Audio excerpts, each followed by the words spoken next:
یعنی رب کا ایک تحفہ مدرسۃ الحسنین ہے، یعنی رب کا ایک تحفہ مدرسۃ الحسنین ہے۔ أعوذ بالله من الشيطان الرجيم بسم الله الرحمن الرحيم أفتطمعون أن يؤمنوا لكم وقد كان فريق منهم يسمعون كلام الله ثم يحرفونه من بعد ما عقلوه وهم يعلمون۔ کیا تم لوگ لالچ کرتے ہو کہ وہ لوگ تمہارے کہنے سے ایمان لے آئیں گے، حالانکہ ان میں سے ایک فریق نے اللہ کے کلام کو سنا، اللہ کے کلام کو وہ سنتا تھا، پھر اس کو سمجھنے کے بعد باوجود جاننے کے اس میں تحریف کرتا تھا۔ وَإِذَا لَقُوا الَّذِينَ آمَنُوا قَالُوا آمَنَّا وَإِذَا خَلَا بَعْضُهُمْ إِلَى بَعْضٍ قَالُوا أَتُحَدِّثُونَهُم بِمَا فَتَحَ اللَّهُ عَلَيْكُمْ لِيُحَاجُّوكُم بِهِ عِندَ رَبِّكُمْ أَفَلَا تَعْقِلُونَ۔ اور وہ لوگ جب ملتے ہیں ایمان والوں سے تو کہتے ہیں کہ ایمان لے آئے، اور جب ایک دوسرے سے ملاقات کرتے ہیں، ایک دوسرے سے تنہائی میں ہوتے ہیں تو کہتے ہیں کیا تم وہ بات بیان کرتے ہو جس کی وجہ سے وہ اللہ تعالیٰ ان کو تم پر فتح نصیب کر دے، اللہ تعالیٰ تم پر ان کو فتح دے دے تاکہ وہ تمہارے خلاف اپنے رب کے سامنے دلیل پیش کریں۔ افلا تعقلون، کیا تم لوگ سمجھتے نہیں؟ اولا يعلمون ان اللہ يعلم ما يسرون وما يعلنون، کیا وہ لوگ نہیں جانتے کہ اللہ تبارک و تعالیٰ جانتا ہے اس کو بھی جو تم چھپاتے ہو اور اس کو بھی جو تم ظاہر کرتے ہو۔ وَمِنْهُمْ أُمِّيُّونَ لَا يَعْلَمُونَ الْكِتَابَ إِلَّا أَمَانِيَّ وَإِنْ هُمْ إِلَّا يَظُنُّونَ، اور ان میں سے تو بعض جاہل ہے، بعض ان پڑھ ہے، وہ لوگ کتاب کو نہیں جانتے مگر کچھ آرزو لیے بیٹھے ہیں، اور وہ لوگ گمان کے اندر مبتلا ہے۔ فَوَيْلٌ لِّلَّذِينَ يَكْتُبُونَ الْكِتَابَ بِأَيْدِيهِمْ، تباہی ان لوگوں کے لیے جو کتاب کو اپنے ہاتھ سے لکھتے ہیں۔ ثُمَّ يَقُولُونَ هَذَا مِنْ عِندِ اللَّهِ لِيَشْتَرُوا بِهِ ثَمَنًا قَلِيلًا، پھر وہ لوگ کہتے ہیں کہ اللہ کی طرف سے ہے تاکہ لے سکے اس کے بدلے میں معمولی قیمت۔ فَوَيْلٌ لَّهُم مِّمَّا كَتَبَتْ أَيْدِيهِمْ وَوَيْلٌ لَّهُم مِّمَّا يَكْسِبُونَ، تباہی ان لوگوں کے لیے جنہوں نے اپنے ہاتھ سے لکھا، اور تباہی ان لوگوں کے لیے جس کے بدلے میں ان لوگوں نے مال کمایا۔ وَقَالُوا لَن تَمَسَّنَا النَّارُ إِلَّا أَيَّامًا مَّعْدُودَةً، وہ لوگ کہتے ہیں کہ ہم کو ہرگز آگ نہ چھو سکے گی مگر چند روز۔ کہہ دیجئے کیا تم نے اللہ تبارک و تعالیٰ سے کوئی عہد لیا ہے کہ اللہ تبارک و تعالیٰ اس کی مخالفت نہیں کرے گا؟ ام تقولون علی اللہ ما لا تعلمون، کیا تم کہتے ہو اللہ پر وہ بات جو تم نہیں جانتے؟ بلی من کسب سیئۃ واحاطت به خطیئته فاولئک اصحاب النار، کیوں نہیں چھوئیں گے تم کو آگ؟ جن لوگوں نے برائی کو کمایا اور اس کی برائی نے، اس کے گناہ نے اس کو گھیر لیا تو وہ لوگ اہل جہنم ہے جس میں وہ ہمیشہ رہیں گے۔ والذین آمنوا وعملوا الصالحات اولئک اصحاب الجنہ هم فیہا خالدون، اور وہ لوگ جو ایمان لے آئے اور نیک اعمال کیے ان کے لیے وہی لوگ جنتی ہے جس میں وہ ہمیشہ رہیں گے۔ یہ ہمارا 9واں رکوع شروع ہو چکا ہے۔ اللہ کے فضل و کرم سے آپ لوگ جو ہے کافی عرصے سے قرآن کا درس سن رہے ہیں، اور ہم بھی کافی عرصے سے قرآن کا درس دے رہے ہیں۔ تو یہ قرآن کا درس دینا اور قرآن کا درس سننا یہ مکمل نفع کا اس وقت باعث بنے گا جبکہ اس پر ہمارا عمل ہو، نہیں تو سننا سنانا تو بہت چلتے رہتا ہے، سننا صرف برائے سننا ہو تو کوئی فائدہ حاصل نہیں ہوگی۔ اس لیے جب بھی کسی بیان کے اندر یا درس میں بیٹھے تو عمل کے جذبے سے بیٹھے، اور اس نیت سے بیٹھے کہ میں جو اللہ کا کلام سن رہا ہوں یا اللہ کا کلام سنا رہا ہوں اس کے ذریعے سے میں مقصد تخلیق کی طرف لوٹ جاؤں۔ دنیا میں ہمارا آنے کا مقصد یہی ہے نا، دنیا میں ہمارے آنے کا مقصد کیا ہے کہ ہم دنیا میں ایسی زندگی گزارے جس سے اللہ راضی ہو جائے۔ اور یہ سارے سننے سنانے والے کام، علم دین کو حاصل کرنے والے کام، یہ سب اسی وجہ سے ہو رہے ہیں تاکہ ہم جو اللہ تبارک و تعالیٰ کی رضا کے مطابق زندگی گزارنے والے بن جائے۔ تو صرف اس لیے درس دینا کہ میری واہوائی ہو، شہرت ہو، لوگ مجھے اچھا بڑا عالم کہے، اور یا اس لیے درس سننا کہ لوگ مجھے دیندار سمجھے، یہ بجائے ثواب کے عذاب کا باعث ہوگا۔ آری بات سمجھ میں؟ تو اس لیے درس بیان جو بھی ہم سن رہے ہیں تو یہ جذبے کو لے کر سنیں اور بیٹھے کہ اس کے ذریعے سے ہماری زندگی اللہ تبارک و تعالیٰ کی رضا کے مطابق ہو جائے۔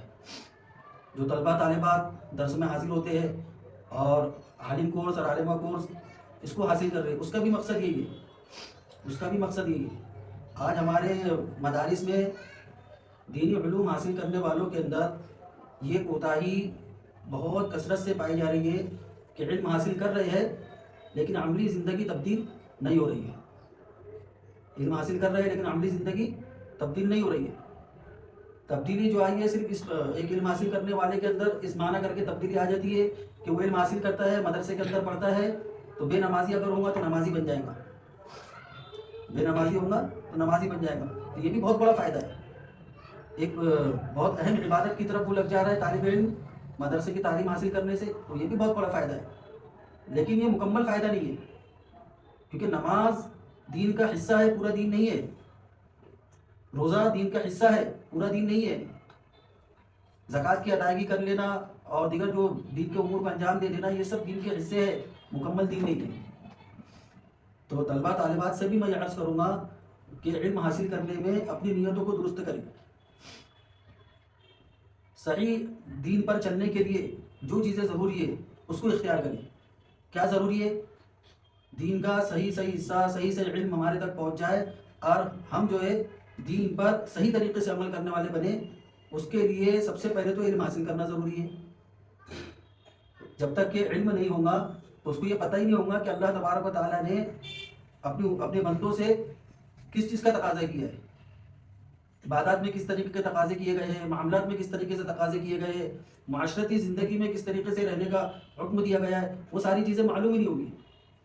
تو دین پر چلنے کے لیے سب سے پہلی ضروری چیز کیا ہے؟ علم حاصل کرنا، اور علم سے مراد قرآن و سنت کا علم، علم سے مراد کالج اور یونیورسٹی کا علم نہیں ہوتا، جہاں پر بھی قرآن کریم میں احادیث نبوی صلی اللہ علیہ وسلم میں علم کا جو تقاضا اور علم کا حکم دیا گیا ہے، علم حاصل کرنے کی ترغیب دی گئی ہے، تو اس سے مراد قرآن و سنت کا علم ہے۔ ہماری بات سمجھ میں؟ عصری علوم سے مراد نہیں ہے، قرآن و سنت کا علم یہ ہمیں بتلائے گا کہ ہمیں زندگی کس طریقے سے گزارنا ہے، تو سب سے پہلے ہم کو علم حاصل کرنا ہوگا۔ اب جو طلبہ طالبات علم حاصل کر رہے ہیں تو ان کے لیے دوسری ذمہ داری یہ ہے کہ جس چیز کے ذریعے سے علم حاصل کر رہے ہیں اس کا ادب و احترام کریں۔ کتابوں کے ذریعے سے علم حاصل کیا جا رہا ہے تو کتابوں کا ادب و احترام کریں۔ دوسرا، جس سے علم حاصل کیا جا رہا ہے، جس استاد سے علم حاصل کیا جا رہا ہے اس کا ادب و احترام ملحوظ رکھیں۔ اہل مدارس کو، مدارس میں پڑھنے والے جو لوگ ہیں، مدارس سے جڑے ہوئے جو افراد ہیں، ان کو تو ایک یہ فضیلت حاصل ہے کالج والوں سے، یونیورسٹی والوں سے، کہ مدرسے کے جو طلبہ ہوتے ہیں، طالبات ہوتی ہیں، وہ اپنے اساتذہ کا ادب و احترام کرتے ہیں۔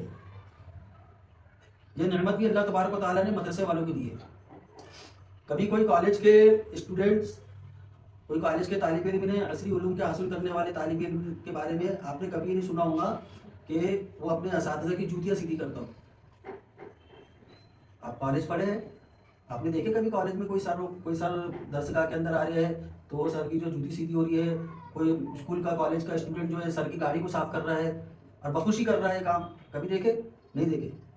یہ نعمت اللہ تبارک و تعالیٰ نے مدرسے والوں کو دی ہے کہ مدرسے کے طلبہ طالبات اپنے اساتذہ کا احترام کرتے ہیں۔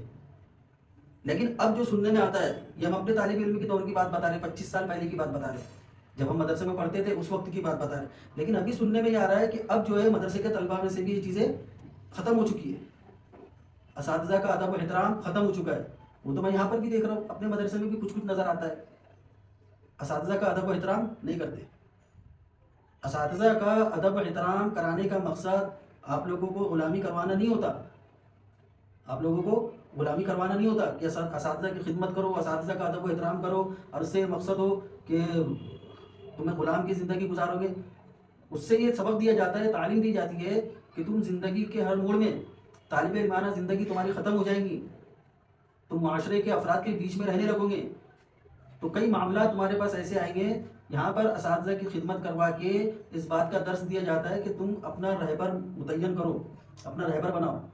جب طالب علم کے دور سے ہی اساتذہ کی ماتحتی میں چلنے کی ہمارے کو عادت رہے گی تو ہم بغیر کسی کی سرپرستی کے، بغیر کسی کی رہبری کے آگے بڑھنے کی کوشش نہیں کریں گے۔ اس لیے وہ علماء اکرام جو طالب علمانہ دور سے ہی اساتذہ کی خدمات، ان کا ادب و احترام، یہ ساری چیزوں کو ملحوظ رکھتے ہوئے زندگی گزارتے ہیں. جب وہ پریکٹیکل لائف کے اندر آتے ہیں، معاشرے کے افراد کے بیچ میں جب آتے ہیں، مدرس بنتے ہیں، خطیب بنتے ہیں، کسی مسجد کے امام بنتے ہیں، اور پھر ان کو جو ہے معاشرے کے افراد سے، ان کی باتوں سے دوچار ہونا پڑتا ہے، حالات سے دوچار ہونا پڑتا ہے، تو یہی اساتذہ ان کی سرپرستی کرتے ہیں. اور وہ طلبہ جو اساتذہ کے ادب و احترام کو ملحوظ رکھتے ہیں، تو اس وقت جو استاد کے دل سے ایک دعا نکلتی ہے، وہ طالب علم کے لیے دعا نکلتی ہے. ہمارے درسی ساتھیوں میں کئی ساتھی ایسے تھے جو ذہنی طور پر کمزور تھے، ذہنی طور پر کمزور تھے، ان کو سبق یاد نہیں ہوتا تھا، جلدی کوئی چیز یاد نہیں رہتی تھی. لیکن آج ہم دیکھ رہے ہیں وہ جو ذہنی طور پر کمزور تھے، آج اللہ نے ان کو علم سے ایسا نوازا کہ ان کو دیکھنے سے سمجھ میں آتا ہے کہ یہ اپنے طالب علم کے دور میں کتنے ذہین و فقیر رہے ہوں گے. تو اساتذہ علم حاصل کرنے کے لیے ایک تو ہوتا ہے ایک آدمی ذہین ہوتا ہے بہت، بعض مرتبہ ایسا ہوتا ہے کہ ایک آدمی طالب علم ذہین ہے، وہ اساتذہ کا ادب و احترام بھی نہیں کرتا، اساتذہ کی کوئی خدمت بھی نہیں کرتا، اساتذہ کے ساتھ دل شکنی والے معاملات کر رہا ہے. اللہ تبارک و تعالیٰ اس کی ذہانت کی بنا پر اس کو علم سے نواز دیتے ہیں. لیکن ہم نے یہ بھی دیکھے ہیں کہ ایسے جو ذہین و فقیر طلبہ جو اپنی ذہانت سے علم تو حاصل کر لیتے ہیں، لیکن ان کی زندگی اساتذہ کے ساتھ بدتمیزی، بد تہذیبی کے ساتھ گزری ہوئی ہوتی ہے، تو ان سے دین کا کام نہیں لیا جاتا. اللہ تبارک و تعالیٰ ان کو دین کے لیے منتخب نہیں کرتا. تو بہت ضروری ہے یہ چیز، اس کو اہمیت دو. ہم اساتذہ سے مزوری کر لے رہے ہیں. کبھی ایسا ہو رہا ہے کہ اساتذہ جو ہے غلط فہمی کا شکار، ہمارے استاد غلط فہمی کا شکار ہو گئے، ہم کو کوئی بات زیادہ کی بولتی ہے، جو غلطی ہم نے نہیں کی اس غلطی کے بارے میں ہم کو کہہ دیے.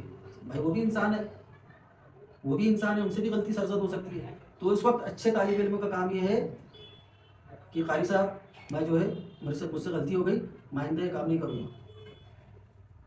اس وقت ہمارا کام یہ نہیں ہے کہ ہم وہاں پر جو ہے استاد سے مزوری کرتے ہوئے اور ان کے ساتھ جو بدسلوکی کا معاملہ کرتے ہوئے اپنے جو دلائل دینا شروع کر دیے، یہ نہیں.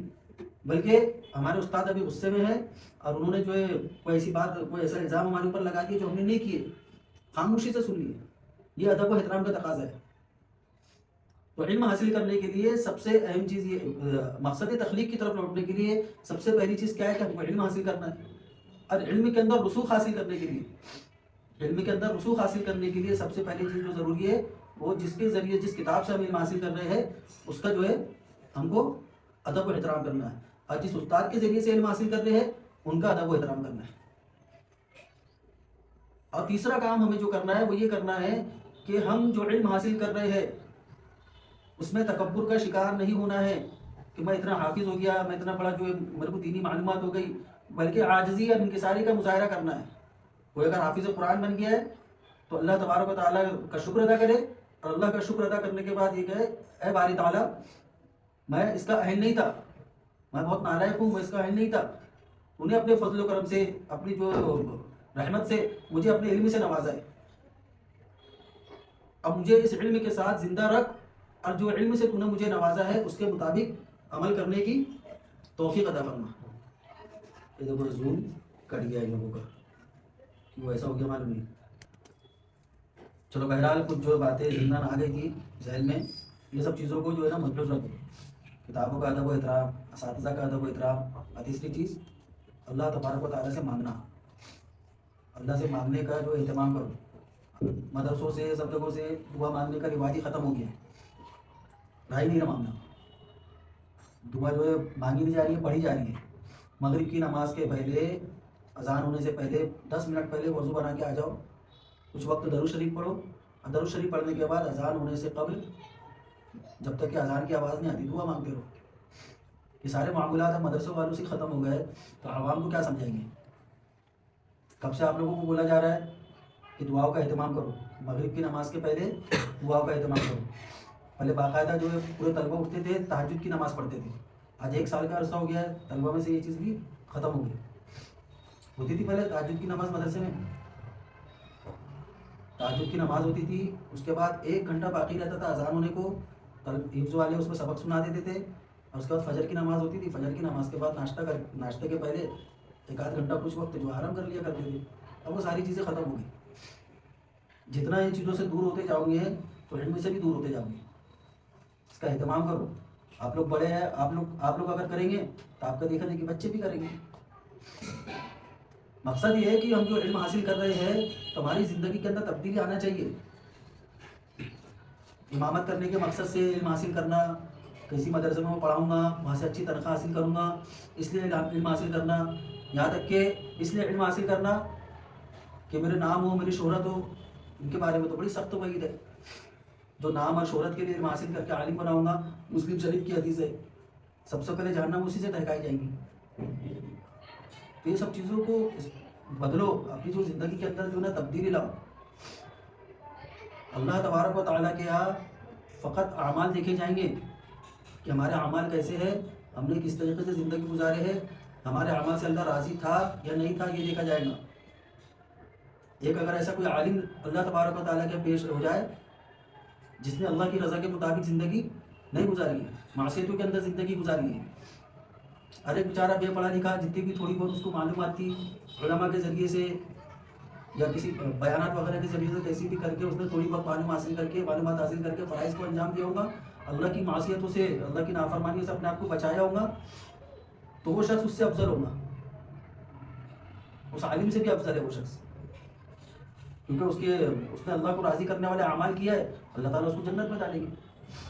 تو جنت کا کوئی ٹھیکیدار نہیں ہے، کوئی عالم، مفتی، حافظ، قاری، مدرسے والے، تبلیغ والے، یہ کوئی جنت کے ٹھیکیدار نہیں ہے. اللہ تبارک و تعالیٰ نے ان کو جو ہے ایک ذریعہ بنایا ہے ہم تک کہ جو ہم ان سے دین حاصل کریں، ہم ان سے دین حاصل کریں. لیکن ہم عالم بن جائے، عالم بننے کے بعد ہمارے عمل ہی جو اس پر نہ ہو تو دوسرے لوگوں سے زیادہ جو وعید کے مستحق بنیں گے، اللہ تبارک و تعالیٰ کے عذاب کے مستحق بنیں گے. کیونکہ علماء کی فضیلت ہے، حفاظ کی فضیلت ہے. تو جو لوگ باعث فضیلت ہوتے ہیں، طلبہ کی فضیلت ہے، قرآن و سنت کے علم حاصل کرنے والوں کی فضیلت ہے، تو جو لوگ فضیلت کے باعث ہوتے ہیں، اللہ تبارک و تعالیٰ جن پر انعامات زیادہ عطا فرماتے ہیں، انعامات سے نوازتے ہیں، ان کے علم کی بنا پر، ان کے کردار کی بنا پر، ان کے جو قرآن و سنت کے علم حاصل کرنے میں جو محنت کرتے ہیں اس پر فضیلتیں زیادہ ہے، تو ان کی غلطیوں پر پکڑ بھی زیادہ ہے، دوسرے لوگوں کی بنسبت پکڑ بھی زیادہ ہے. تو کبھی اس گمان کو پال کے کہ میں عالم بن گیا ہوں، میں حافظ بن گیا ہوں، میں کچھ بھی کروں گا، اللہ کی نافرمانی کروں گا تب بھی میری بخشش ہے، میں تو 10 لوگوں کو جنت میں لے جاؤں گا، میں تو اتنے لوگوں کو جنت میں لے جاؤں گا، اللہ تعالیٰ تو میرے کو سفارش کا حق دیں گے. یہ ساری چیزوں کو ذہن میں اس طریقے سے ہم بیٹھا لیتے ہیں کہ عمل سے غافل ہو جاتے ہیں. جبکہ حدیث کے اندر بھی صاف طور پر ہے، جیسے حافظ کی فضیلت کے بارے میں آتا ہے، حدیث میں صاف طور پر ہے کہ وہ حافظ قرآن 10 لوگوں کو جنت میں لے کے جائیں گا جس نے اپنے علم پر عمل کیا ہوگا، قرآن کو خوب یاد رکھا. کیا ہے الفاظ؟ قرآن کو خوب یاد رکھا اور اس پر عمل کیا. وہ حافظ قرآن جس نے قرآن کو خوب یاد رکھا اور اس پر عمل کیا. یہ 2 شرط ہے نا. تو حفاظ جو کیا کرتے، ایک ہی چیز کو یاد رکھتے، خوب یاد رکھا، تو قرآن کو خوب یاد رکھا تو اب 10 لوگوں کو جنت میں لے کے جائے گا. قرآن کو خوب یاد رکھنے کے ساتھ ساتھ اس پر عمل بھی کرنا ہے، تو عمل کرنے والی بات کھا جاتے. ایک حافظ قرآن ہے، اس نے قرآن کو خوب یاد کرا، اس کو قرآن اچھا یاد ہے، اور اس نے عمل جو اللہ کی ناراضگی والے کیے، تو وہ خود جنت میں نہیں جائیں گا، تو دوسروں کو 10 لوگوں کو کہاں سے جنت میں لے کے جائے گا؟ اس کے خود لالے پڑے ہوئے ہوں گے وہاں، وہ کیسا لے جائے گا دوسرے کو جنت میں؟ اس لیے غلط فہمی سے نکل جاؤ کہ حافظ قرآن کچھ بھی کرے گا بس جنت میں لے کے جائے گا. ایسا نہیں ہے. وہ حافظ قرآن کو سفارش کا حق دیا جائے گا جس نے قرآن کو بھی یاد رکھا ہے اور اس پر عمل بھی کیا ہے. اب ظاہری بات ہے، عمل کرنے کا یہ مطلب نہیں ہے کہ اس سے کبھی کوئی گناہ سرزد ہی نہ ہوا. گناہ سرزد ہوں گے. انبیاء کرام علیہ الصلوۃ کے علاوہ کوئی معصوم نہیں ہے. معصوم عن الخطا انبیاء کرام علیہ الصلوۃ کے علاوہ کوئی نہیں ہے. اس سے انجانے میں کبھی معاشرے سے متاثر ہو کر گناہ سرزد ہوں گے، تو اس کا جو راستہ اللہ تبارک و تعالیٰ نے بتایا کہ توبہ استغفار کرے، سچے دل سے توبہ استغفار کر لے، اس راستے کو اختیار کرنا ہے. اب ہم آج مدرسے کے طلبہ جو یہ خوش فہمی میں جی رہے ہیں، اب تو میں حافظ بن گیا، میں تو اب اتوں کی سفارش کروں گا. تو یہ غلط فہمی سے نکلو. سفارش کا حق حافظ قرآن کے لیے اس کی خود کی عملی زندگی پر موقوف ہے. اری بات سمجھ میں؟ خود کی عملی زندگی پر موقوف ہے. اس کی عملی زندگی درست ہوگی تو یہ حق حاصل ہوگا. حافظ صاحب جو والدین کی نافرمانی کر رہے، حافظ صاحب نماز نہیں پڑھ رہے، حافظ صاحب جو ہے بدسلوکی کر رہے ہیں، حافظ صاحب اگر جو ہے جھوٹ بول رہے ہیں، حافظ صاحب امانت میں خیانت کے گناہ کے اندر مبتلا ہے، حافظ صاحب بدنکائی کے گناہ کے اندر مبتلا ہے، تو ان کی خود کی تو جنت خطرے میں ہے. کیا معین صاحب سمجھ میں آ رہا؟ تو بیٹا اس پر بہت توجہ دینے کی ضرورت ہے. علم حاصل کرنے کے ساتھ ساتھ اپنے علم حاصل کرنے کے مقصد کو پہچانو، کہ علم حاصل کرنے کا مقصد یہ ہے کہ ہماری زندگی اللہ کی رضا کے مطابق ہو جائے، اور اس کے جو طریقے ہمارے اکابرین نے، علماء کرام نے جو بتائے ہیں، جو آداب بتائے ہیں، اس کی رعایت کرتے ہوئے علم حاصل کریں۔ کتابوں کا ادب و احترام، اساتذہ کا ادب و احترام، آج بالکل یہاں سے طے کر کے اٹھے کہ ہم اپنے اساتذہ کا ادب و احترام کریں گے، جو کتاب سے ہم علم حاصل کر رہے ہیں اس کا ادب و احترام کریں گے، اور عاجزی اور انکساری کی صفت اپنے اندر پیدا کریں گے۔ من تواضع للہ رفعہ اللہ، جو اللہ کے لیے تواضع اختیار کرے گا اللہ تعالیٰ اس کے درجات کو بلند کرے گا۔ اور جو بھی اساتذہ کی شان میں ہم سے گستاخی ہوئی ہے، اب یہ سال ختم ہونے والا ہے، سال ختم ہونے والا ہے، آپ کا اور اساتذہ کا جو ساتھ تھا پورے سال کا وہ ٹوٹنے والا ہے کچھ عرصے کے لیے۔ تو جو بھی ہمارے سے گستاخی ہوئی اساتذہ کے شان میں، جو نہیں کرنا چاہیے تھا، بیعت بھی ہو گئی ہے، ان کا دل دکھایا ہے، تو اس کی معافی تلافی کرو، معافی مانگو اساتذہ سے کہ قاری صاحب، حافظ صاحب، مولانا صاحب، ہم نے آپ کا دل دکھایا ہے، اس کے لیے ہم معافی چاہتے ہیں۔ کیا ہوگا اس سے؟ ہماری عزت نہیں گھٹے گی بلکہ ہماری عزت بڑھے گی۔ عزت کیا ہوگی؟ اس سے بڑھے گی۔ جو بھی اساتذہ کے دل میں تمہارے لیے ایک خشکی جو آ گئی ہوگی وہ ختم ہو جائے گی اور ان کا دل پگھل جائے گا۔ ایک استاد کو اپنے شاگرد سے بہت محبت ہوتی ہے، بہت محبت ہوتی ہے، ہم اس کا اندازہ نہیں لگا سکتے۔ کچھ ہی استاد ایسے رہتے ہیں جو اپنے آپ میں زندگی گزارتے ہیں، لیکن اساتذہ کرام کی جو اکثریت جو ہوتی ہے، اکثریت وہ اپنے شاگرد سے بہت محبت و شفقت کرتے ہیں، بس یہ کہ وہ بیان نہیں کرتے۔ ان کی پوری کوشش یہ رہتی ہے کہ ہمارے شاگرد قابل بنے، ہمارے شاگرد اچھے سے اچھا عالم بنے، ہمارے شاگرد کے ذریعے سے دین پھیلے۔ ابھی ہم جو بھی کام کر رہے ہیں دین کی خدمت، اللہ تبارک و تعالیٰ ہم سے جو بھی لے رہا ہے، ہمارے اساتذہ بہت خوش ہوتے، بہت خوش ہوتے کہ میرا جو شاگرد یہ کام کر رہا ہے، دین کا کام کر رہا ہے۔ اساتذہ کے میسیج آتے رہتے ہیں، کبھی کوئی ویڈیو دیکھ لیتے تو ہمارے استاد کے میسیج آئیں گے، مبارکباد دیں گے، تعریف کریں گے، ایک الگ ہی خوشی ہوتی ہے استاد کو۔ ہم لوگوں کو اندازہ نہیں ہے، ہم لوگ غلط فہمی کے شکار ہو جاتے ہیں۔ جہاں ذرا سا استاد نے کسی بات پہ ڈانٹ دیا، سختی کر دی، تو ہم غلط فہمی میں آ جاتے ہیں کہ یہ استاد جو ہم سے چڑ رہا ہے اس وجہ سے ایسا ہوا ہے، یہ استاد ہم سے نفرت کرتا ہے اس وجہ سے ایسا ہوا ہے۔ ایسا نہیں ہوتا۔ تو یہ ضمن کچھ باتیں میرے ذہن میں تھی تو بتا دیا، اس پر عمل کرو۔ کتنی محنت کرتے ہیں بیچارے قاری صاحب، حافظ صاحب، سبھی محنت کرتے ہیں، ان کی محنتوں کی قدر کرو۔ چلو بہرحال، افتطمعون ان يؤمنوا لكم وقد كان فريق منهم يسمعون كلام الله ثم يحرفونه من بعد ما عقلوه وهم يعلمون۔ اس آیت کے اندر اللہ تبارک و تعالیٰ نے ایمان والوں سے خطاب فرمایا ہے۔ صحابہ کرام رضوان اللہ تعالیٰ علیہ مجمعین یہود کو، نصارہ کو، ان کو جو دین کی دعوت دیا کرتے تھے کہ ایمان کی طرف آ جاؤ، نبی آخر الزمان صلی اللہ علیہ وسلم کی نبوت کو تسلیم کر لو، رسالت کو تسلیم کر لو۔ ان کی خواہش ہوا کرتی تھی کہ یہ کسی بھی طریقے سے ایمان کے اندر آ جائے، نبی آخر الزمان صلی اللہ علیہ وسلم کی رسالت کو تسلیم کر لیں۔ تو اللہ تبارک و تعالیٰ ایمان والوں سے خطاب کر کے فرما رہے کہ تم جو ان لوگوں کی ایمان لانے کی امید رکھتے ہو کہ تمہارے کہنے سے ایمان لا لیں گے، انہی کی آبا و اجداد میں ایک فریق ایسا گزرا ہے جس نے اللہ کے کلام کو سنا اور اس کے بعد اس میں تحریف کی۔ 70 افراد تھے جنہوں نے، قوم بنی اسرائیل نے تقاضا کیا تھا حضرت موسیٰ علیہ السلام سے کہ ہم اللہ کی طرف سے جب یہ کلام سنیں گے، پہلے تو اللہ تعالیٰ کو دیکھنے کا تقاضا کیا، پہلے کلام سننے کا تقاضا کیا، پھر اس کے بعد دیکھنے کا تقاضا کیا کہ ہم دیکھیں گے جب مانیں گے۔ تو اللہ کے کلام کو سننے کا جب انہوں نے تقاضا کیا تو حضرت موسیٰ علیہ السلام اپنی قوم کے 70 افراد کو لے کر گئے تھے، یہ ذکر اس کے پہلے بھی آ چکا ہے۔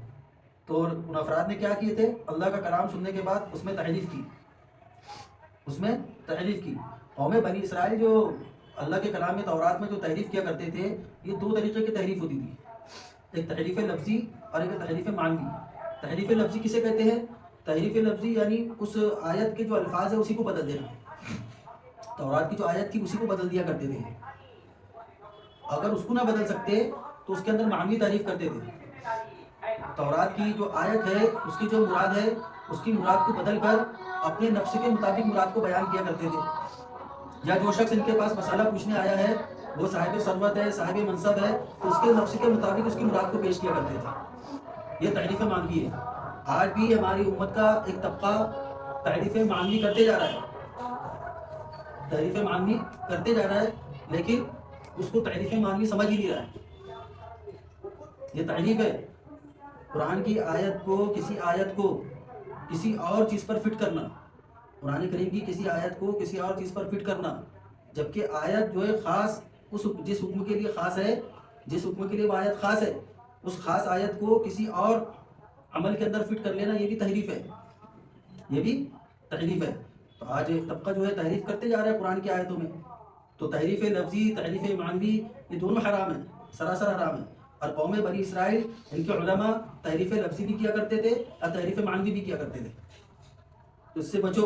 اس لیے ہم جو کہتے ہیں نا، قرآن کو صرف ترجمہ سے اور قرآن کو محض سطحی اردو کتابوں کی تفسیر سے سمجھنے کے بجائے علماء اکرام سے سمجھو، علماء اکرام کے پاس ان کے پاس بیٹھ کر سمجھو۔ جب تک کہ ان کے پاس جو ہے زانوِ تلمس نہیں ہوں گے، جب تک کہ یہ قرآن کو سمجھنا۔ اب جب ایسی بات کی جائے کہ بھائی قرآن کو علماء سے سمجھو، تو کیا بولتے ہیں کہ دیکھو قرآن سے دور کر لیں۔ قرآن سے دور نہیں کیا جا رہا ہے، بلکہ قرآن کی صحیح فہم حاصل کرنے کے لیے کہا جا رہا ہے کہ قرآن کو علماء سے سمجھو۔ چلو اردو تفاسیر وغیرہ جو لکھی ہوئی ہے اس کا آپ ذاتی مطالعہ کریں، لیکن کہیں ایسی کوئی بات ہے جو نہیں سمجھ میں آ رہی ہے، اس کا مفہوم بھی سمجھ میں نہیں آ رہا۔ قرآن کے اندر بہت ساری آیت ایسی ہے جس کو آپ محض قرآن کے ترجمے سے نہیں سمجھ سکتے۔ اب آدمی رحمہ اللہ کیا کرے گا؟ اس کے لیے اردو تفسیریں دیکھیں گا۔ اب اردو تفاسیر جو اردو کی کتابیں دیکھیں گا تو مفسرین نے تفسیروں کا جو انداز علیحدہ ہے، تو کئی احکامات آئیں گے، کئی عقائد آئیں گے۔ تو بعض مرتبہ اردو کتابوں کی جو تفاسیر ہوتی ہے عقائد کے معاملے میں اور مسائل کے معاملے میں، وہاں پر ہمارے سمجھ میں نہیں آتا، عام آدمی کے سمجھ میں نہیں آتا۔ تو خاص طور پر اس وقت تو علماء سے رابطہ کرنا ہے، وہ نا ایک شخص نے کچھ اردو کے عربی کے گرامر پڑھ لیا، ایک شخص نے عربی کے کچھ گرامر پڑھا اور ترجمہ کرنے بیٹھ گیا، اور ترجمہ کیا اس نے یسألونک عن الأہلہ، تھوڑے بہت گرامر پڑھا ہوا تھا، ناقص چند اردو کی کتابیں پڑھ لی تھی، آسن نحو پڑھ لیے تھے، اور آسن صرف پڑھنے کے بعد عالم بنا دیا گیا تھا، عالم صاحب بنا دیا گیا تھا انہیں۔ آج کل کچھ مدرسوں میں ایسے ہی ہو رہا نا، آسن نحو، آسن صرف، یہ علم النحو کا، علم الصرف کی جو ہے نورانی قاعدہ ہے۔ آسن نحو اور آسن صرف کیا ہے؟ علم الصرف اور علم النحو کا نورانی قاعدہ ہے۔ اب علم الصرف اور علم النحو کا نورانی قاعدہ پڑھ کر پھر وہ ہدایہ بھی پڑھ لے رہا ہے، پھر شرح وقایہ بھی پڑھ لے رہا ہے، کنز الدقائق بھی پڑھ لے رہا ہے، اور سب سے بڑی مصیبت سیاہ ستہ کی پوری کتابیں بھی پڑھ ڈال رہا ہے۔ پورے علم کو جو ہے ایسی جو واٹ لگی ہوئی ہے جس کی حد نہیں۔ اب یہ دو کتابیں پڑھ کے پورا علم النحو اور علم الصرف اس کے کیسے سمجھ میں آئے گا؟ تو صرف آسن نحو اور آسن صرف پڑھ کے وہ عالم صاحب بنے ہوئے تھے، تو انہوں نے ترجمہ کرے یسألونک عن الأہلہ، وہ سوال کرتے ہیں آپ سے اہل و عیال کے بارے میں۔ بولے اہلن کے معنی اہل و عیال ہوتا ہے، تو یہ مؤنث ہے، اہلن کا مؤنث اہلہ ہو گیا، تو وہ سوال کرتے ہیں آپ سے اہل و عیال کے بارے میں، جبکہ یہاں جو ہے اہلہ کے معنی چاند کے ہے۔ آئی بات سمجھ میں؟ تو ناقص علم جو ہوتا ہے خطرے سے خالی نہیں ہوتا۔ بہرحال تو علماء سے جو سمجھنے کی بات کی جاتی ہے نا، اسی لیے کی جاتی ہے تاکہ آدمی قرآن کریم جیسے عظیم کتاب کے اندر تحریف کا شکار نہ ہو، یہ بہت بڑا گناہ ہے تحریف کرنا۔ تو یہ لوگ کیا کرتے تھے، قوم بنی اسرائیل کے علماء، یہ لوگ تحریف کرتے تھے قرآن کے اندر، اسی کو اللہ تبارک و تعالیٰ نے ذکر کیا، ثم يحرفونه من بعد ما عقلوه وهم يعلمون وإذا لقوا الذين آمنوا قالوا آمنا وإذا خلا بعضهم إلى بعض قالوا وتحدثونهم بما فتح الله عليكم ليحاجوكم به عند ربكم أفلا تعقلون۔ اب اس آیت میں جو ہے بعض مفسرین نے کہا ہے کہ منافقین مراد ہے، اور بعض مفسرین نے کہا ہے کہ وہ لوگ مراد ہے جو ایمان ہی نہیں لاتے۔ یہ لوگ کیا کرتے تھے، منافقین ایمان والوں کے پاس جاتے تھے، اب ان سے کہتے تھے کہ ہم ایمان لے کر آئے، ہم نے ایمان لا لیا ہے۔ اور تورات کے اندر جو حضور صلی اللہ علیہ وسلم کی آمد کی، آپ کی بعثت کی جو پیشن گوئیاں ہے، اس کا اظہار کیا کرتے تھے۔ ہاں تورات میں یہ بات لکھی ہے کہ نبی آخر الزمان صلی اللہ علیہ وسلم تشریف لائیں گے، اور اس کی علامتیں، آپ صلی اللہ علیہ وسلم کی بعثت کی علامتیں بھی تورات میں موجود ہے۔ یہ بات ایمان والوں سے کہا کرتے تھے۔ اب وہ چاہے تو وہ لوگ تھے جو ظاہر میں ایمان والے تھے لیکن حقیقت میں منافق تھے، اور یا وہ لوگ تھے جو ایمان ہی نہیں لے کر آئے تھے، لیکن ان کو یہ معلوم تھا کہ تورات کے اندر رسول اللہ صلی اللہ علیہ وسلم کی بعثت کا ذکر موجود ہے اور اس کی علامتیں موجود ہے، اور نبی آخر الزمان صلی اللہ علیہ وسلم جنہوں نے نبوت کا دعویٰ کیا ہے ان کے اوپر یہ ساری علامتیں جو تورات میں موجود ہے فٹ ہوتی ہے۔ تو یہ بات کا وہ اظہار کیا کرتے تھے۔ اب یہ بات کا اظہار کرنے کے بعد جب اپنے ساتھیوں میں جاتے تھے، قوم کے سرداروں کے پاس جاتے تھے، تو یہ بڑی احمقانہ بات کرتے تھے ان کے قوم کے جو سردار ہوتے تھے، بڑے ہوتے تھے، کہ تم یہ کیا کر کے آئے ہو، یہ کون سا عقل مندی کا کام کر کے آئے ہو کہ وہاں جا کر ایمان والوں کے پاس جا کر تم نے اس بات کا اظہار کر دیا کہ تورات میں نبی آخر الزمان صلی اللہ علیہ وسلم کی بعثت کا ذکر موجود ہے۔ اور اس سے نقصان یہ ہوگا کہ جب میدان حشر برپا ہوگا تو یہ لوگ تمہارے خلاف دلیل بن جائیں گے، تمہارے خلاف دلیل بن جائیں گے، ایسے دلیل بن جائیں گے کہ اللہ تبارک و تعالیٰ وہ لوگ یہ کہیں گے کہ ان لوگ اگر تم وہاں پر یہ کہہ دو کہ ہم کو نہیں معلوم تھا، ہم کو نہیں معلوم تھا کہ نبی آخر الزمان صلی اللہ علیہ وسلم یہی ہے، تو یہ لوگ کہیں گے تمہارے خلاف دلیل پیش کریں گے کہ نہیں یہ لوگ جھوٹ بول رہے ہیں، ان لوگوں نے تو خود ہم کو آ کے بتلایا تھا کہ تورات میں نبی آخر الزمان صلی اللہ علیہ وسلم کی بعثت کا ذکر موجود ہے۔ یہ ایسی احمقانہ بات کرتے تھے کہ نبی آخر الزمان صلی اللہ علیہ وسلم کے معاملے میں یہ لوگ تمہارے خلاف دلیل بن جائیں گے، تم نے کیا کام کر دیا، اسی کا ذکر ہے۔ بما فتح اللہ علیکم یحاجوکم بہ عند ربکم افلا تعقلون۔ تو اللہ تبارک و تعالیٰ نے ان کی احمقانہ بات کا جواب دیا، اولا یعلمون ان اللہ یعلم ما یسرون وما یعلنون، کہ کیسی احمقانہ یہ بات کر رہے ہیں کہ میدان حشر برپا ہوگا، جب حساب کتاب ہوگا تو یہ ایمان والے تمہارے خلاف دلیل بن جائیں گے۔ اللہ تبارک و تعالیٰ تو جانتا ہے اس بات کو، یہ لوگ ایمان والے کے پاس جا کر اس بات کا اقرار کرے ہیں کہ تورات میں یہ ذکر موجود ہے، اللہ یہ بھی جانتا ہے۔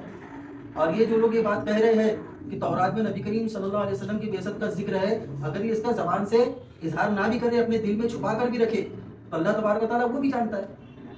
اور یہ بات یہ یہود یہ بھی جانتے ہیں اس بات کو کہ اللہ تبارک و تعالیٰ یہ بات جانتا ہے، کیونکہ یہ اپنے آپ کو توحید پرست کہتے تھے، ایمان والا کہتے تھے۔ یہ کیسی توحید پرستی ہے، یہ کیسا ایمان ہے کہ تم کو اس بات پر ایمان نہیں ہے کہ اللہ تبارک و تعالیٰ ظاہر کرنے والی باتوں کو بھی جانتا ہے اور جو باتیں تم چھپاتے ہو وہ بھی جانتا ہے۔ توحید کا تو تقاضا یہی ہے، توحید کے تقاضے میں سے، واحد ہونے کا تقاضے میں سے ایک بات یہ بھی ہے کہ ہم اللہ تبارک و تعالیٰ کے بارے میں یہ عقیدہ رکھیں کہ اللہ تبارک و تعالیٰ جو چیزیں چھپی ہوئی ہے اس کو بھی جانتا ہے، اور جو چیزیں ہم اعلانیہ کرتے ہیں اللہ تعالیٰ اس کو بھی جانتا ہے۔ تو بغیر اگر تم اس چیز کو نہیں مانتے تو تم کیسے موحد ہو، کیسے ایمان والے ہو؟ اولا یعلمون ان اللہ یعلم ما یسرون وما یعلنون ومنهم امیون لا یعلمون الکتاب الا امانیہ وانہم الا یظنون۔ اس آیت میں ان جہالہ کا ذکر ہے جو اہل کتاب میں سے تھے۔ اہل کتاب میں ایک طبقہ جو پڑھا لکھا تھا، جو تورات پڑھتا تھا، اور ایک طبقہ وہ تھا جو جاہل تھا، جو کتاب کے بارے میں کچھ نہیں جانتا تھا کہ تورات میں کیا لکھا ہے کیا نہیں لکھا ہے، اس کا علم ان لوگوں کو نہیں تھا۔ تو جو علماء تورات کو جاننے والے تھے، قومی بنی اسرائیل کے علماء تھے، تو وہ ایسے جاہلوں کو غلط غلط باتیں بتلایا کرتے تھے، ان کو وہم و گمان کے اندر مبتلا کر رکھا تھا، اور ان علماء نے وہم و گمان میں مبتلا ایسا کر دیا تھا کہ ان کے وہم و گمان میں مبتلا کرنے سے انہوں نے اپنے اندر بہت سی آرزویں پال لی تھی۔ جیسے ان کو کہا کرتے تھے کہ تم جو حق پر ہو، موسیٰ علیہ السلام آخری نبی ہے، تورات آخری کتاب ہے، اس کے بعد اب کوئی کتاب آنے والی نہیں ہے، موسیٰ علیہ السلام کے بعد اب کوئی نبی آنے والا نہیں ہے۔ یہ ساری جو ہے جھوٹ باتیں ان جہالہ کو یہ بتلایا کرتے تھے، اور وہ تورات کو جاننے والے نہیں تھے تو ان کی باتوں میں آ جایا کرتے تھے۔ اسی کا جو بیان اس آیت کے اندر ہے کہ ان میں سے ایک فریق جو نہیں جانتا، جو ان پڑھ ہے، وہ کتاب کو نہیں جانتے ہیں مگر کچھ آرزو لیے ہوئے ہے اور اپنے اندر گمان پالے ہوئے۔ پھر آگے کی آیت میں فوائل للذین یکتبون الکتاب بایدیہم ثم یقولون ھذا من عند اللہ لیشتروا به ثمنا قلیلا فویل لهم مما کتبت ایدیہم وویل لهم مما یکسبون۔ اللہ تبارک و تعالیٰ نے یہاں پر قوم بنی اسرائیل کے علماء کے لیے تباہی بیان کی ہے۔ یہ ساری چیزیں رسول اللہ صلی اللہ علیہ وسلم کے دور میں جو یہود موجود ہے ان کو بتلائی جا رہی ہے، تمہارے آبا و اجداد نے کیا کیا کرتوت کیے۔ تو تمہارے آبا و اجداد نے یہ بھی کرتوت کیے ہیں کہ اپنے ہاتھوں سے تورات کو لکھنا شروع کر دیا تھا، جو میں نے ذکر کیا نا لفظی تحریف، آیت کے اندر لفظی تحریف۔ تو یہ آیت کے اندر لفظی تحریف اسی طریقے سے کیا کرتے تھے، کوئی صاحب منصب صاحب ثروت ان کے پاس آتا تو اپنے ہاتھ سے لکھ کر بتا دیا کرتے تھے دیکھو تورات میں ایسا لکھا ہوا ہے، جو اس کے نفس کو خوش کرنے والی بات ہوتی تھی وہ بات بنا کر پیش کر دیا کرتے تھے، جس کے ذریعے سے ان کو مال ملا کرتا تھا۔ یہ سارا کھیل مال حاصل کرنے کے لیے کیا جاتا تھا، یہ سارا کام مال حاصل کرنے کے لیے کیا جاتا تھا۔ اب یہ بیوقوفوں کو اتنی بھی بات نہیں سمجھنی تھی کہ جو میں مال حاصل کر رہا ہوں، معمولی قیمت حاصل کر رہا ہوں، معمولی قیمت حاصل کر کے آخرت کی جو زندگی ہے، دائمی زندگی، اس کو تباہ و برباد کر دو، اس کو تباہ و برباد کر دو۔ وہ لوگ یہ کیا کرتے تھے، آج ہمارے معاشرے کا مسلمان بھی یہ کام کرتا ہے کہ معمولی قیمت کو تھوڑا مال حاصل کرنے کے لیے زیادہ کہ میرا مال حاصل زیادہ ہو جائے گا، 10,000 کے بجائے میرے کو 20,000 ہو جائے گا، 20 کے بجائے 30,000 ہو جائے گا، جھوٹ بول کر مال حاصل کیا جا رہا ہے، تھوڑے سے مال کے لیے جھوٹ بولا جا رہا ہے، تھوڑے سے مال حاصل کرنے کے لیے خیانت کی جا رہی ہے، تھوڑا سا مال حاصل کرنے کے لیے تجارت کے اندر دھوکہ دیا جا رہا ہے۔ یہ حصول مال کے لیے جو لوگ یہ کام کرتے ہیں وہ یہ بات بھول جاتے ہیں کہ آخرت کی زندگی کو ہم تباہ و برباد کر رہے ہیں۔ تو قوم بنی اسرائیل کے علماء اس طریقے سے تحریف کیا کرتے تھے، لوگوں کو خوش کرنے کے لیے مسائل کو بدلا کرتے تھے۔ آج کی علماء سو بھی یہ کام کرتے، جو علماء سو ہے وہ لوگ یہ کام کرتے۔ دیکھو وہ میڈیا والے جو 5-5 ہزار روپے میں دے کر عالموں کو بیٹھا لیتے، اور وہ جو ہے اس کے جمہوریت کے نام پر دین کے احکام کو رد و بدل کر کے، جمہوری نظام کے نام پر جو دینی احکام کو رد و بدل کر کے بیان کر رہے ہیں، جو حکم شریعت کا نہیں ہے وہ حکم جو شریعت کی اجازت دی یہ بول کر بیان کیا جا رہا ہے۔ یوٹیوب کے اندر دیکھو میڈیا بھی کیا کرتا ہے، ان عالموں کو بلاتا ہے جو پیسوں کے ذریعے سے بک جاتے ہیں، ان کی جو باتیں سن کر ابتدائی عالمیت کا ابتدائی طالب علم بھی سمجھ جائے گا کہ یہ سب فراڈ کر رہا ہے، قرآن و سنت کے نام پر فراڈ کر رہا ہے۔ قرآن میں کہیں ایسا ذکر نہیں ہے، نبی کریم صلی اللہ علیہ وسلم کی حدیث میں کہیں ایسا ذکر نہیں ہے، یہ غلط بیانی سے کام لے رہا ہے۔ آئی بات سمجھ گئی؟ اب جیسے ابھی میں نے ایک اینکر نے کسی عالم کو، یہ 5,000 روپے والے عالم کو بلایا، اس نے ایک حدیث کے نام پر ایک بیان کر دیا، حب الوطن یا ایمان۔ ہمارے نبی نے تو ایسا فرمایا ہے، حب الوطن یا ایمان، وطن سے محبت کرنا ایمان کی علامت ہے۔ جبکہ وہ عالم کو خود معلوم ہے، جو وہاں پر 5,000 روپے لے کر بیٹھا ہوا ہے، اس کو خود معلوم ہے کہ حب الوطن یا ایمان یہ من گھڑت روایت ہے۔ ہاں، وطن سے محبت کرنا، وطن کی محبت رکھنا یہ فطرت ہے، یہ کہا جا سکتا ہے۔ وطن سے محبت رکھنا یہ فطرت میں داخل ہے کہ انسان جس وطن میں رہتا ہے، جس ملک میں رہتا ہے، اس سے اس کو محبت ہو جاتی ہے، اور وطن سے محبت ہونا چاہیے، وطن سے محبت ہونا چاہیے، کیونکہ ہماری جائے پیدائش ہے، یہاں پر رہ کر ہم معاشی زندگی کو اپنی سنوار رہے ہیں، اپنی معاشرتی زندگی کو سنوار رہے ہیں، ہمارا معاشی اور معاشرتی نظام، ہمارا خاندانی نظام پورا اسی ملک کے اندر چل رہا ہے، تو اس سے محبت ہونا چاہیے، اور محبت کرنا وطن سے ضروری بھی ہے۔ یہاں تک کہ بات بالکل درست ہے، لیکن اب اتنا جو پیسوں میں اتنا بک جانا کہ جو چیز رسول اللہ صلی اللہ علیہ وسلم نے نہیں فرمائی ہے اس کو بیان کرنا، کہ اللہ کے رسول صلی اللہ علیہ وسلم نے فرمایا وطن سے محبت ایمان ہے۔ ہند کے بارے میں، ہندوستان کے بارے میں رسول اللہ صلی اللہ علیہ وسلم نے دوسری حدیث بھی بیان فرمائی ہے، جو انڈیا کی فضیلت پر ہے، ہندوستان کی فضیلت پر ہے، وہ بیان کر دو۔ لیکن نہیں، ہم کو جو ہے مال اچھا حاصل کرنا ہے، تو مال اچھا حاصل کرنے کے لیے دین کے نام پر کوئی بھی چیز بیان کر دو۔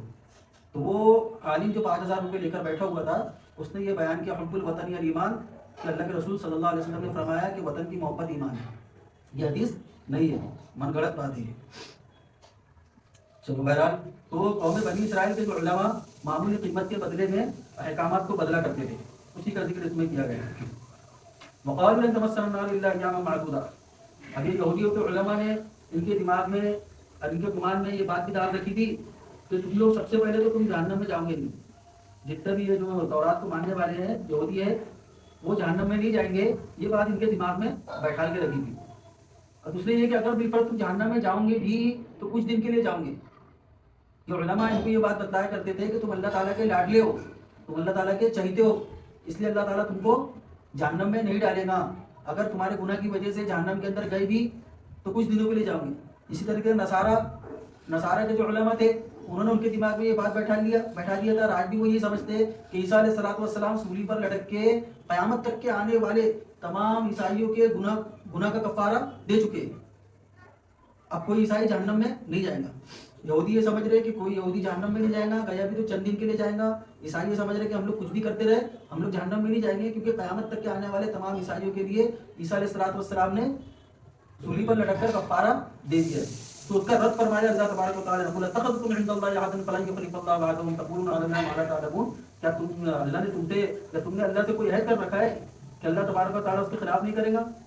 تم اتنی بڑی بڑی باتیں ہانک رہے ہو کہ ہم اللہ کے لاڈلے ہیں، اللہ کے چہیتے ہیں، ہم جہنم میں نہیں جائیں گے، تو کیا تمہارا اور اللہ کا کوئی ایسا عہد و پیمان ہوا ہے کہ اللہ تبارک و تعالیٰ نے تم سے کہا ہو کہ ہم جو ہے تم کو جہنم میں نہیں ڈالیں گے، یا جہنم میں ڈالیں گے تو چند روز کے لیے، چند دن کے لیے ڈالیں گے؟